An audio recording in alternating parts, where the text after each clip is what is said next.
Good evening. My name is Turner Bitten. I'm the executive director here at Westview Media. We're excited to kick off the next event in our series of Candid Candidates events. Tonight, we're joined by Chris Stavros, who is running for Salt Lake County Assessor. Welcome, Chris. Thank you. Thanks for having me on tonight. Appreciate it. Yes, and I apologize that we're starting late. We had some technical issues before we got started tonight, but we will spend a full hour with Chris and answer all the questions that you have as an audience. For those that are watching live on Facebook, you may notice that I'm kind of bouncing back and forth between two screens. As you submit questions, I'll be sure to ask them of Chris. But to get started, Chris, why don't you just tell us a little bit about yourself? Are you from Utah? Maybe just give us a little bit more about yourself. Okay. Yes, I'm born and raised in Utah. Lived most of my life in the Sandy, Cottonwood Heights area. Graduated from Brighton High School and Westminster College. And I'm the current Chief Deputy Salt Lake County Assessor, Chief Deputy Assessor currently. And I have over 26 years of appraisal experience and over 15 years of management experience. I'm married, my wife Annette, I'm married to a talented lady, Annette Stavros. She's a teacher for the Jordan School District. She's been teaching for over 24 years. So I'm proud of her and her service to the community. I love to travel. It's one of my hobbies. I love sports, watching sports, participating in sports. That gives you a little bit of insight on my background. Thank you. So you mentioned that you're currently the Deputy County Assessor. Is that correct? Yes, the Salt Lake County Chief Deputy Assessor. I was appointed June 1st of 2017. So I've been the Chief Deputy Assessor for 3 years. Great, thank you. So the next two questions may seem a little bit out of order, but I found they're really good for conversation. But so what, in your view, is the most important role that the county assessor plays? Okay, statutorily, the major role or the duty of the Salt Lake County Assessor is to value all properties at fair market value as of January 1st, equitably and uniform, according to Utah Constitution. It's actually Article 13 of the Utah Constitution. So, to make it simple, there's 373,000 parcels in Salt Lake County, and we have the task of putting market value on those properties every year. We value vacant land, apartments, all types of commercial property, industrial, retail,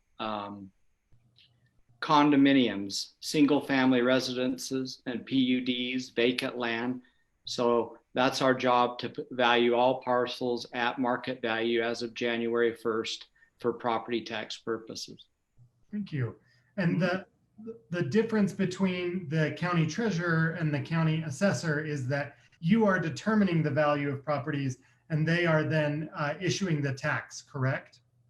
Yeah, they actually are the collector of the tax. How the tax system works is, the point of beginning in the tax system's the recorder's office. That's where the legal descriptions are written, plat maps are created, all the new parcel numbers or tax ID numbers are created. And then those parcel numbers move on to the assessor's office where we value those properties. And then the auditor is the clerk of the Board of Equalization. And the auditor actually sends out the valuation notices. And then finally it gets to the treasurer. Wayne Cushing's the current treasurer, and they are the tax collector. They collect the taxes. So that's kind of the flow through the tax system and how it works. Thank you. So you are in the middle of an election campaign, which I'm assuming is a little different than what we expected at the beginning of the year. Was there a moment that made you decide you wanted to run for assessor, or kind of what got you interested in the race in the first place? Great question. I've been working in the assessor's office. I started on January 1st, 1994. And, it's been a great learning experience. I'm a certified appraiser with 26 years experience. So I have the appraisal background to be an effective assessor. I've been a division director over 2 different divisions, the valuation or statistical division, as well as the residential appraisal division. And now I'm the current chief deputy assessor, and I'm running the office over 3 divisions, coordinating with the state tax commission, the mayor and the county council, and the legislature every year. And, those are critical functions. So I feel like my whole career, I've been learning and gaining that necessary and the right experience to be an effective assessor. And I'm hopefully looking forward to that challenge. I think I can do a great job and serve the citizens of Salt Lake County very well. Thank you. My next question, just to follow up on that a little bit, but what would your day-to-day job look like if you were elected assessor? Pretty similar to what I'm doing now as the current chief deputy assessor. It's managing the office, making sure that we meet our statutory obligations and our deadlines. We have to close our assessment roll or tax roll on or before May 22nd every year. Managing the Board of Equalization, working with the legislature. Kevin Jacobs, the current Salt Lake County Assessor, and I are always keeping our eye on legislation or any type of law changes that affect the assessor's office and the tax system as a whole. So it's monitoring that, working with the state tax commission, because when a person appeals their property taxes, there's 2 levels of appeal. There's the local Board of Equalization at the county, and then there's a state tax commission appeal. And we partnered with the Utah State Tax Commission in creating a really successful mediation program that we're really proud of. It's led to quicker resolutions on property tax appeals and better customer service. And one thing I'm very proud about as a division director and the current chief deputy assessor is that since we've instituted some of these programs that I've managed and created, we've had a continual drop in property tax appeals. We're now at historic lows. Since I became a division director 10 years ago, there's been a steady drop in appeals at both the county and the state level. So, we're working hard to get the value right to begin with. And then when we do have appeals, we want to fix it if it's wrong and get the value correct. And these programs are working, but I'm never satisfied. We can always do better. Working in the office, I know where we're strong. I've managed the office. I know where we need to improve. And I'm definitely will make the changes that need to be made, because we always can get better. And that's our focus. And that's my goal as assessor, to continue to get better and serve the taxpayers better every day. Thank you. I want to follow up on something that you said, that tax appeals are at an all-time low. Can you explain for folks watching why that matters and what it means in a practical sense? Great question. Sometimes we can't take all the credit for lower appeals, but because sometimes it's a function of the economy to some extent.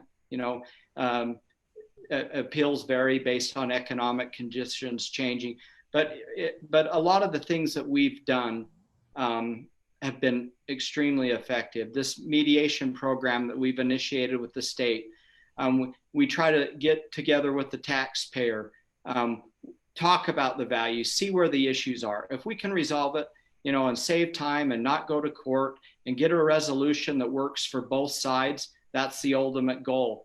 Another thing Kevin and I have instituted that's worked really well is we have an open door policy. Any taxpayer at any time can come into our office, talk to us about their value. If there's issues about their property that we're not aware of and we need to, that affect the valuation, they can talk to us and we can get the data correct. I'm really proud of, we've made huge strides on our website. I can tell you that our website, the assessor's website, has the most hits of any county website or any agency in Salt Lake County government. And it's because taxpayers know that they can come to our website, get get the information on their property, the physical characteristics like the square footage and the acreage and the data that they need. They can see their valuation.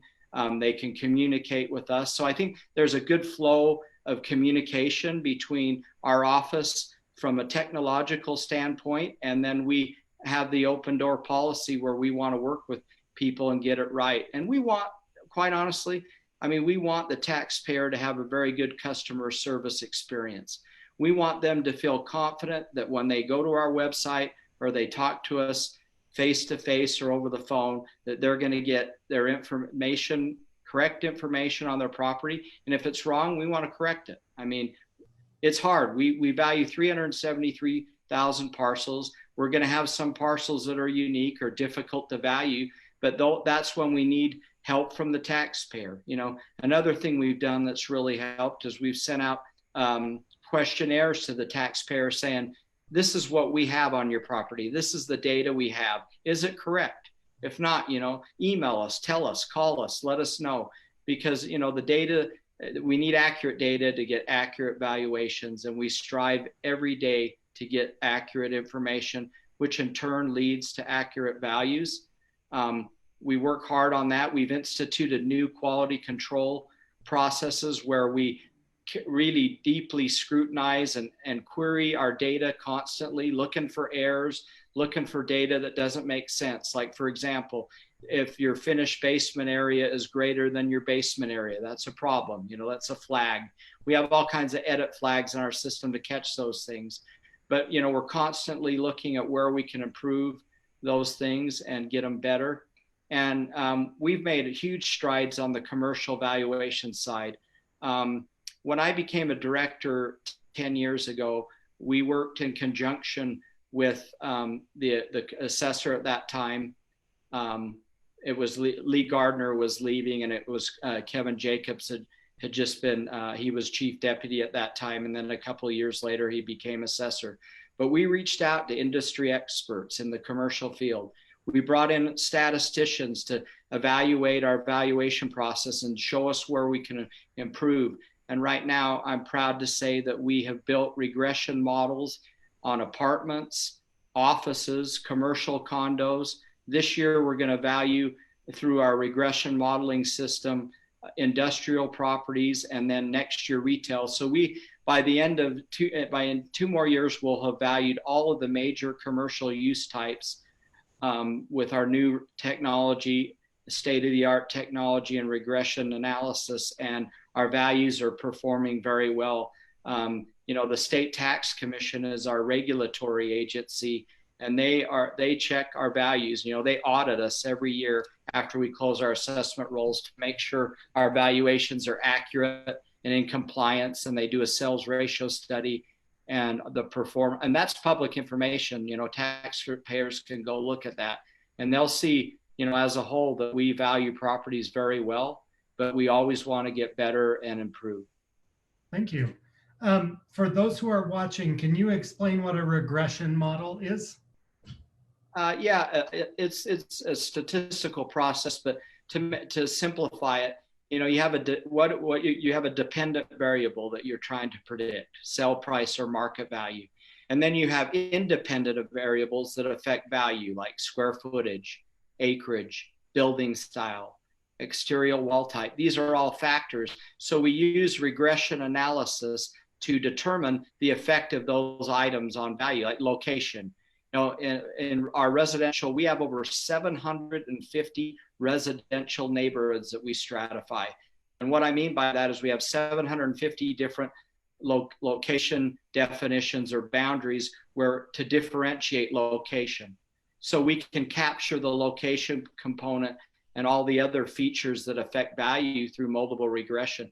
And I do want people to know this is a widely known and accepted valuation technique used all around the world and throughout the United States. And the reason we use that in the government sector is, if you think about it just from a budgetary standpoint, you know, I'm a fiscal conservative, and we believe in efficient government, you know, and fiscal conservancy.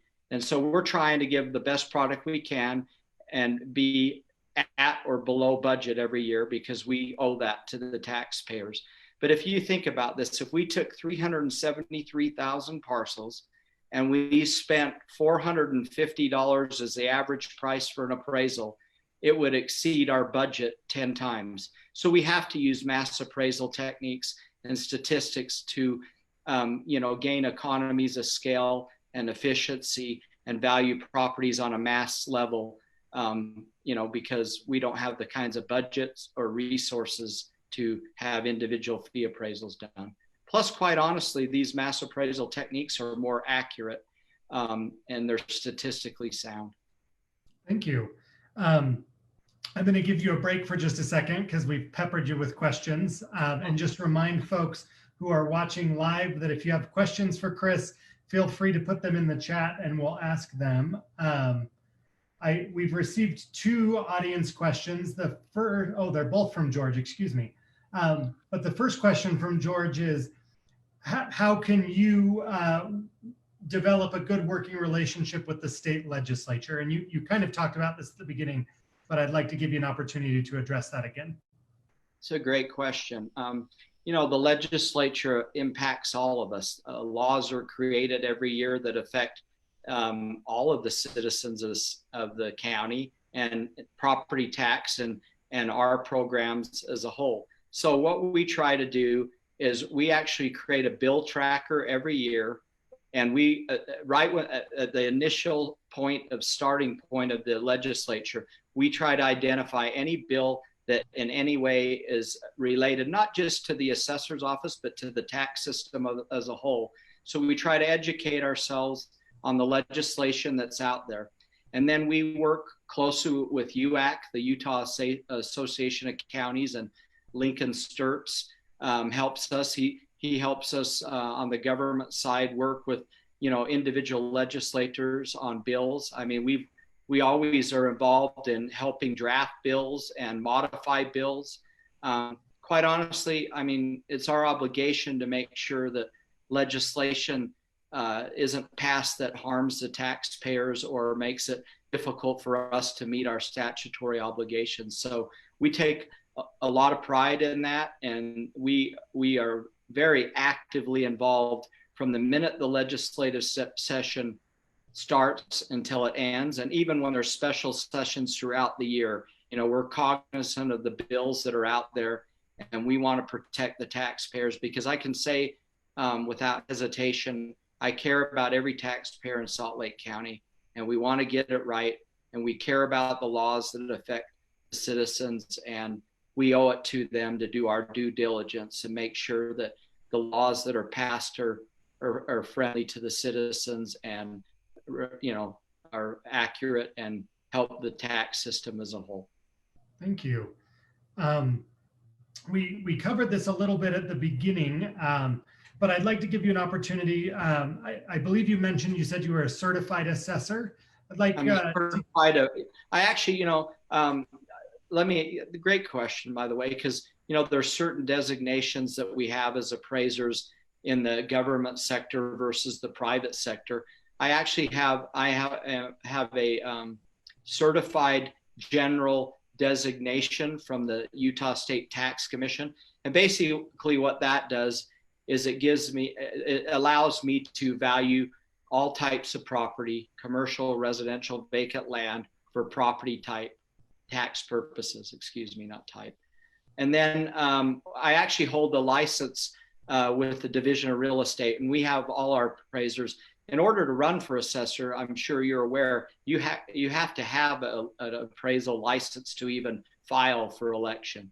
So I am a certified appraiser, certified residential specifically, and that license is equivalent to the private sector license. It's through the Division of Real Estate and the Department of Commerce, and we have to have 28 hours of continuing education, stay up to speed on all appraisal processes to keep our license active. Thank you. So as the county assessor, you are one of the constitutional officers for the county. Can you explain what your relationship as county assessor would be with the county council and the mayor, and then kind of how you I guess your kind of relationship management style. How do you view yourself as a member of that team? Well, I mean, I think you would agree, Turner, to get things done in county government, you've got to be able to work with other agencies, and you've got to be able to work with even cross-party lines and work with elected officials and county council members of both parties. I've done that. If you look at my endorsements, you can see that I've been endorsed by members of both political parties. People know that I can get things done and work with people. So my the relationship has to be good because, the council is the clerk of the board. They're actually over the board. So every week I attend the council meetings, and any property that has a significant change in value up or down, I'm always available there to answer their questions and explain to them the issues. So they're never, I work with them budgeting, and then any issue that is common between all the tax offices. Like, for example, right now, the tax offices are implementing a new tax system on the collection side, and the valuation side. So we're always working together. I work closely with Wayne Cushing, the treasurer, Scott Tingley, the Salt Lake County auditor, Rochelle Hobbs, the recorder,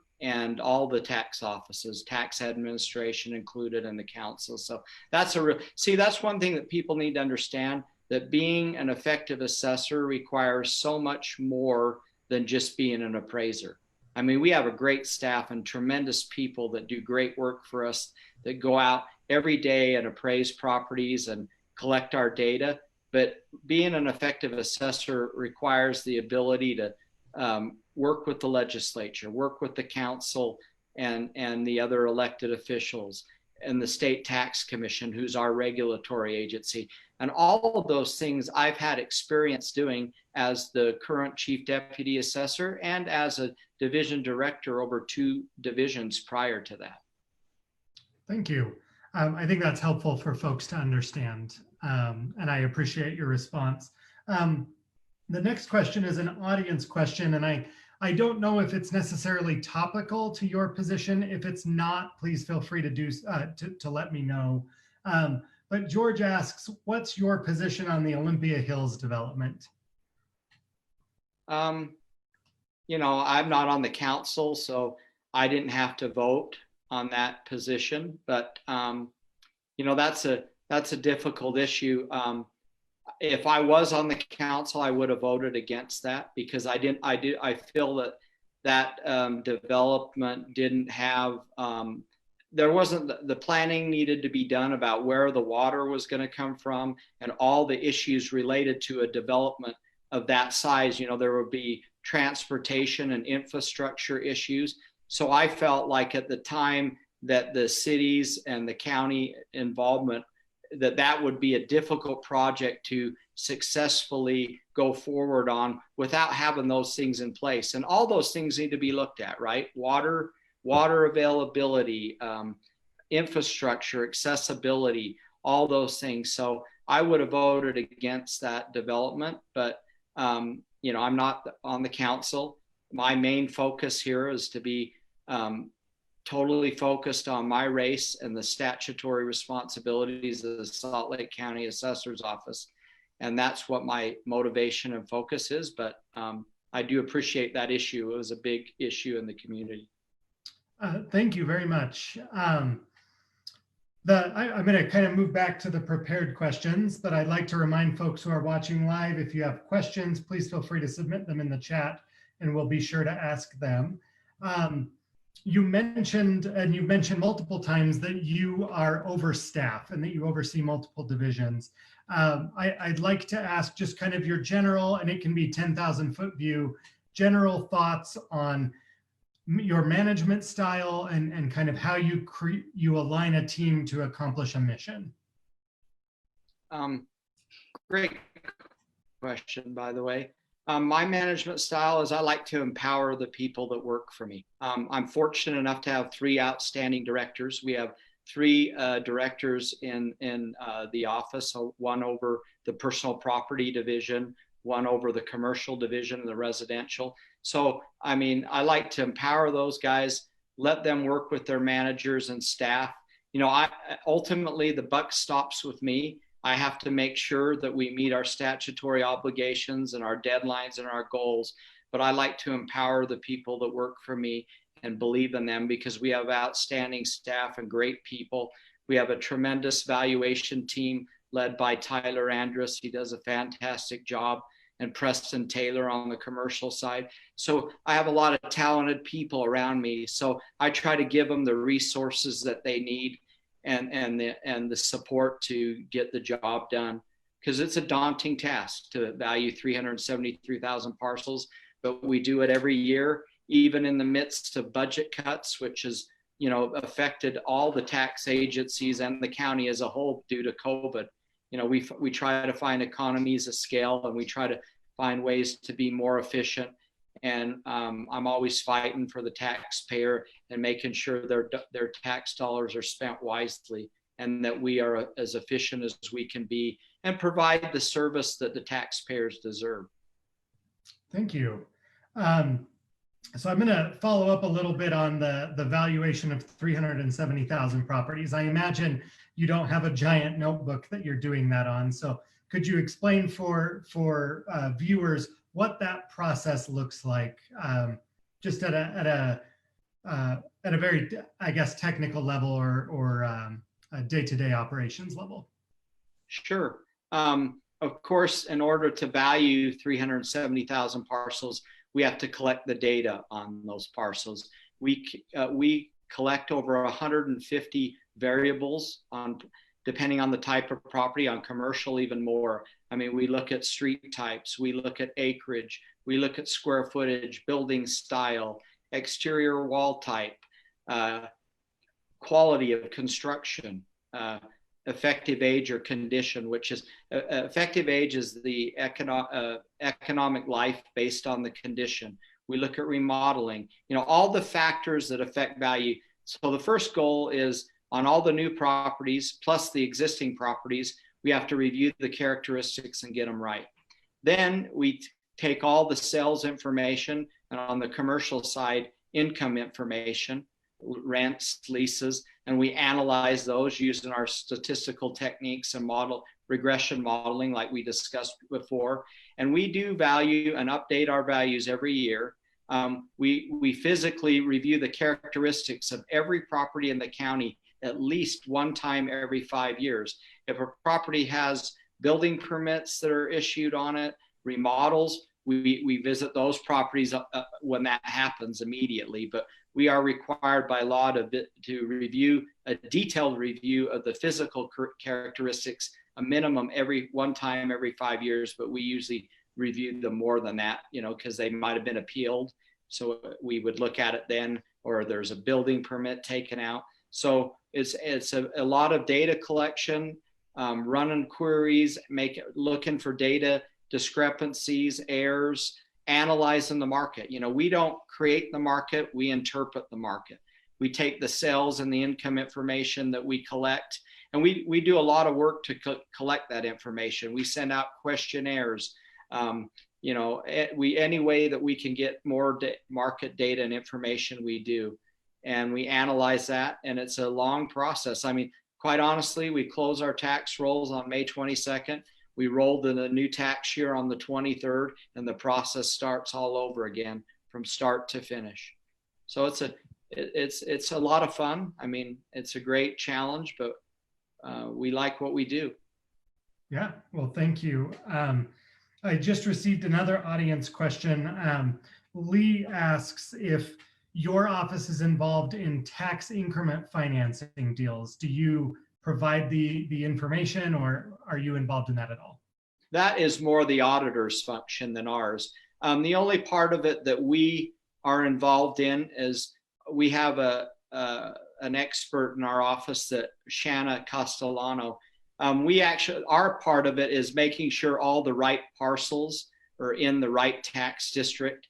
And where it can involve us is if there's a property that is in more than one tax district, like it straddles two different tax districts, we have to make sure that that's apportioned properly. But as far as the collection and of the funds and the actual managing of the increments, tax increment financing, that's done by the auditor and Scott Tingley. Thank you. So we are in the middle of an election, and I'd like to just ask you what you think the single biggest issue in your race is. I guess give us your elevator pitch. Okay. First of all, the taxpayers need to understand that this is, they make this a political race, but in reality, the assessor's office is about administering a tax system and running the assessor's office. So it's experience and qualifications and leadership are very important. And you need to have the right experience. I have the proven leadership. I have the proven track record and a record of accomplishment in the office. I've done the job as chief deputy. I have the right experience, and I would hit the ground running. I wouldn't need any on-the-job training. And quite honestly, the taxpayers can't afford to have somebody that's learning on the job. They need to have somebody that can come in and function immediately and do what needs to be done in order to guarantee and ensure the highest level of customer service that the taxpayers deserve and they pay for it. So they need to have somebody that can hit the ground running and get the job done. And I have that experience. I mean, I have over 26 years of appraisal experience. I've been the chief deputy the last 3 years, been a division director for nearly a decade, and an appraisal manager prior to that. And I've been an appraiser. I've been on the ground doing the work. So I know the process from start to finish, and I have that experience that's needed. And I feel like I'm ready for this challenge. Well, thank you. And I'd like to remind folks who are watching, I haven't seen any new audience questions come in, and I'm running toward the end of my list of prepared questions. So if you have any questions and you're watching live, now would be the time to submit those. I'd like to go back to something that you mentioned toward the beginning, which is the mediation program that you mentioned. I'd like to give you just a second to give an overview of what that program is and kind of explain that for those that are watching. That's a great question. Number one, I want to emphasize to any taxpayers or citizens that are listening tonight that there's two levels of appeals. Our first goal is to not have an appeal at all. I want to make that real crystal clear. We want to get the value right on May 22nd, so there's no need for an appeal. But in cases where people have a unique property or we're wrong on evaluation, there's two levels of appeal. There's the local board and the state board. So ideally, we really train and push our appraisers every day to identify the problem on the local level and try to resolve that and get it done so it never makes it to the state level.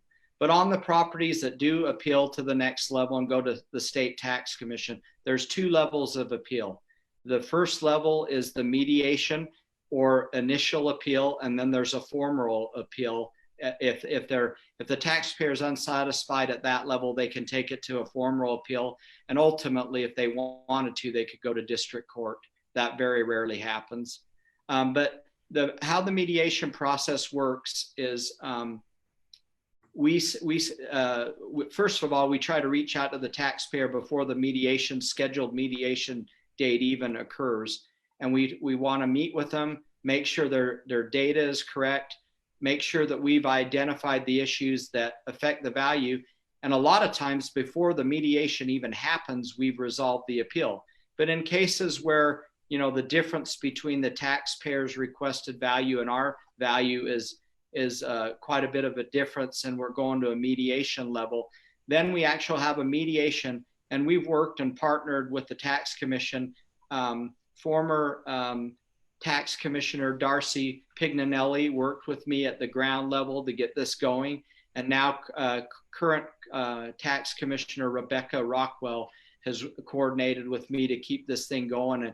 And we love it because we get the taxpayer and our appraiser in the same room. with a mediator in there. And it's usually either a tax commissioner or an ALJ, an administrative law judge. And we, outline the issues and a lot of times there's discovery in these mediations where we find out something that we didn't know, or they found out something that they didn't understand, and we can sit down, talk it out, and come to some type of agreement that's fair and at market. And if it's still, we tell our appraisers if we can settle it and we're still within the range of market value, then we want to get that done, because it's in everybody's best interest, time, money, and resources, not to go on to the next level. But if it does go to the next level, which very few appeals do, it's a formal setting, a court setting, where witnesses are sworn in, evidence is given, and the judge, the administrative law judge, issues a decision. But let me give you just a little perspective. When I took over as residential division director, we averaged about 12 to 1,500 state tax commission appeals a year. Now, with the programs that I've implemented and our current assessor has helped me get through, we have state appeals down to about, on the residential side, less than 200 and less than 400 total. So we dramatically reduced these, and we're getting better every year. And that's good, because we want to get it right, and we want the taxpayers deserve quick resolution and an accurate valuation. Thank you. So we did just have another audience question come in. George asks, does the assessor have legal representation? Yes, we have, in situations where we go to court, and especially when the opposition has legal representation, we have a property tax team of a couple of attorneys from the DA that will help us out if there's legal implications, or we need legal advice. So yes, Tim Bodley and Brad Johnson help us quite a bit especially on really complicated appeals like an Amazon appeal or a Walmart, where we need legal counsel and representation. But again, we like to avoid that. We don't want to go to those hearings because it takes resources, time, and money to do that. Thank you. I don't see any additional audience questions, so I'm going to move to my last couple of questions. But sure. The first question is, how can folks contact you? What's your website? And where can they find out more information about your campaign? Okay. First of all, if they want to find out information about the office, that's assessor.slco.org. And that is our internet website. And, they can look up their property information anytime, their valuation. We even have value history information there, where you can go back and look at several years of valuation information on the property. As far as my campaign, I'm on Facebook. You can search for Chris Stavros for assessor. My website is www.chrisstavros4assessor.com. I also I'm on Instagram. You search for chris.stavros.19. Thank you. And for those who are watching live, I've put them in the chat so that you can access them directly. My last question for you tonight before we wrap up is there any question I should have asked you that I didn't ask you? I thought you did a pretty good job. I mean, we could talk all night about this stuff, but I thought you asked a lot of really relevant questions that are important to the taxpayers and the county as a whole. So I appreciate that. Thank you. I mean, it's always nice to discuss what we do, and we're always looking for ways to improve it and get better. And I will make those changes, and I'll get it done as the Salt Lake County Assessor. Well, I really appreciate your time tonight and want to thank you for running for office. I know this year is probably a very interesting year to be running for office, but we so appreciate you contributing to our civic dialogue and for all of your hard work. And thank you. And thank you for organizing this venue. I mean, it's always great to have venues like this where people can ask questions about the issues that matter to them. So thank you. Well, thank you. And with that, I believe that we'll go ahead and end the live stream. Thank you. you. Have Take a care. good evening. Thank you. Bye-bye.